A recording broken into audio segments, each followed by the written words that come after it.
Hello everyone, আসসালামু আলাইকুম। আজকে অনেক দিন পর একটি বেবি কাঁথার আর্ট ভিডিও নিয়ে হাজির হয়েছি। আর হ্যাঁ, ফার্স্টে আমি কলমটি সম্পর্কে বলে দিচ্ছি। এটা হচ্ছে ডায়মন্ড পেন্সিল, যেটা দিয়ে আজকে আমি আর্ট করব। ডিপ যে কোনো কালার কাপড়ে কিন্তু আপনারা এই হোয়াইট কালারের ডায়মন্ড পেন্সিলটি ইউজ করতে পারেন। এই পেন্সিলটি খুবই ভালো, আর মাত্র 20 টাকা করে যে কোনো লাইব্রেরিতে পেয়ে যাবেন। কলমটি সম্পর্কে যারা জানেন তারা তো জানেনই, আর যারা নাকি জানেন না তাদের জন্য আসলে বলে দিলাম। এটা অনেকেই প্রশ্ন করেন, সেজন্য। তো ফার্স্টে দেখুন, এখানে আমি 2 গজ পরিমাণ কাপড় নিয়েছি, আর এই 2 গজ কাপড় কিন্তু একটা বেবি কাঁথার জন্য একদমই যথেষ্ট।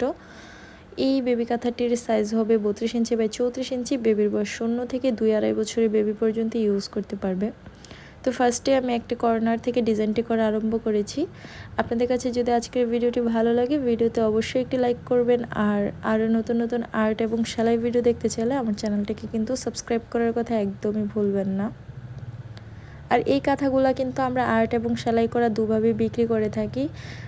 আর্ট করা কাঁথা হচ্ছে 200 টাকা পিস, সেলাই সহ হচ্ছে 350 টাকা করে। আর 5 পিসে কমে কিন্তু অর্ডার নিতে চাইলে স্ক্রিনের দেওয়া হোয়াটসঅ্যাপ নাম্বারে নক করতে পারেন স্ক্রিনশট সহ।